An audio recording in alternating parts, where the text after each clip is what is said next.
Hey everybody, T there, Clint here. We got to see Mission Impossible Rogue Nation, and Hashtag blessed.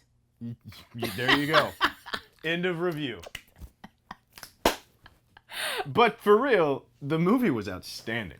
Yeah, it was really good. Now, here's my perspective. I'm coming in as someone who saw Mission Impossible 1, liked it a whole lot, saw Mission Impossible 2, and then said, I'm never watching another Mission Impossible movie again. Which, after Mission Impossible 2, totally fair. Right. Really, really runny dump. Very wet. But, getting back into Rogue Nation, I really can't say a lot about it other than it was a perfect Mission Impossible movie. Yeah, I really think that they nailed the perfect summer action thriller genre. I think they nailed the tone perfectly. It has the perfect balance of, high stakes action along with humor. Because all of the things that they're doing are so ridiculous. Like, they work for an organization called the Impossible Mission Force, Right. which is silly. And the way that they handle it, they're in on the joke, so they can all laugh at what they're doing and give us permission to laugh at what they're doing, but still, they're like, but we might die. Right. The more that I think about it, what I think has happened is they took everything that was good about each of the Mission Impossible movies and none of the things that were bad. Right. Because the first Mission Impossible was a good movie. It was De Palma, so it was real serious and it was in love with its own plot twists and turns and everything like that. It was good. But the big beef with that one is like, well, you had to watch it like 3 times to figure out what was going on. Okay, whatever. Then John Woo takes over Mission Impossible 2, and it's f***ing terrible. Mission Impossible 3, JJ took over. It's much better. It was JJ good. It had some kind of weird silliness, like the rabbit's foot. They never actually told us what it was, and it was JJ good. Like it was shiny on the surface, and it was great, and I had a blast. But when you really kind of dig in it, it's like, I don't know. It was kind of stupid. Ghost Protocol, Brad Bird comes in and literally makes it a cartoon. It was a good time, but it was a cartoon, and it crossed a line for me that I didn't really want it to go there, and it went there, and I'm like, all right, whatever. But Rogue Nation is perfect. It's funny. The action is on point. Alec Baldwin, on point. Yeah, he's basically Jack Donaghy in this, but working for the CIA, which totally works in a bizarre way. It's amazing. And the other thing is, I've never liked Christopher McQuarrie. I just haven't. Like, he wrote The Usual Suspects, and then he's done a lot of stuff that I don't really like. He hasn't done anything that's actively bad, but a lot of stuff that I just don't really like. Which is almost more offensive sometimes. Way of the Gun, I just couldn't get into it. It was too cool for its own good, as far as I could tell. And then, Jack Reacher was fine, but it was just a little flat. And so, going from Jack Reacher to Mission Impossible, when they announced that he was doing it, I was like, well, that kind of sucks.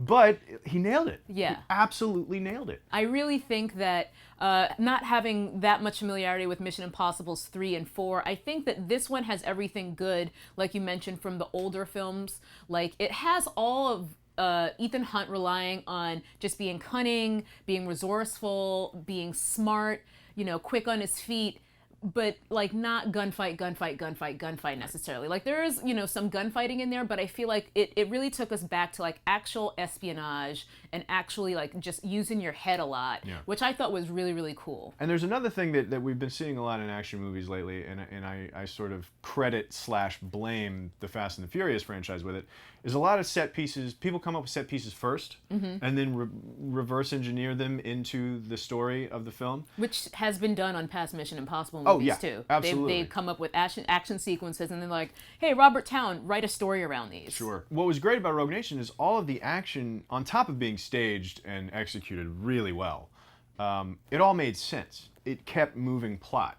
Which is all I want out of movies now, is whatever you put into your movie, make sure it moves plot and make sure it stays on point. None of the action sequences felt shoehorned. It didn't. Right. Nothing felt like, well, here's an excuse to get him on a motorcycle. Yeah, it's a little on the longer side. It's 2 hours 10 if I recall correctly, but I feel like every action sequence within the film is completely justifiable. I think the movie's extra cool because it has so many of the classic elements of almost not even almost Hitchcockian. There's actually a little piece in there that is straight lifted from from a Hitchcock film. I'm a little rusty on my Hitchcock, but there's like, I don't want to give too much away, but there's an assassination scene going on, and you're trying to mask the fire of the gunshot in the theater against the music that's going on in the opera, and that's lifted directly, I'm pretty sure, from a Hitchcock movie. It might be Torn Curtain, but I'm rusty. I'm sure someone in the comments will correct me. But there's a lot of really cool moments and little tropes like that remind you of classic spy and action and thriller movies of the past, but done in a new way and updated. So it's still very modern while being very classic, and I liked that a lot. Look, it's just great. Yeah, it's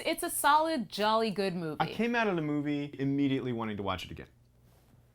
Yeah, I mean, I definitely will want to watch this movie again. Was it like a life-changing, completely changed the way I think about movies kind of situation? Obviously not. It's Mission Impossible 5. But it is solid. It's a really good, fun movie. Go see it. And they're clearly setting up more Mission Impossible movies, the way that this movie wrapped up. Can't stop, won't stop. I'm rooting for them to stop doing the IMF is on the run kind of storylines, which is what Ghost Protocol was and what Rogue Nation was. So hopefully they've wrapped that up, and then they'll just get to like, hey, here's a bad guy, let's go stop him. Like, I want that Mission Impossible. I want the same thing out of my James Bond movies too, but that's a different CineFix now. Well, I think that's all the gushing that we're allowed to do in any one movie review. So yeah, if we keep talking, we're gonna spoil it. So we should probably get out of here. Yeah. So let us know what you think about the movie down in the comments below. Flute gun be damned. We say yes. Hashtag flute gun, hashtag blessed. There you go. That's it. That's literally the end of the review. Mission Impossible. Mission Impossible. I don't know how long I can do that. I'm Tom Cruise.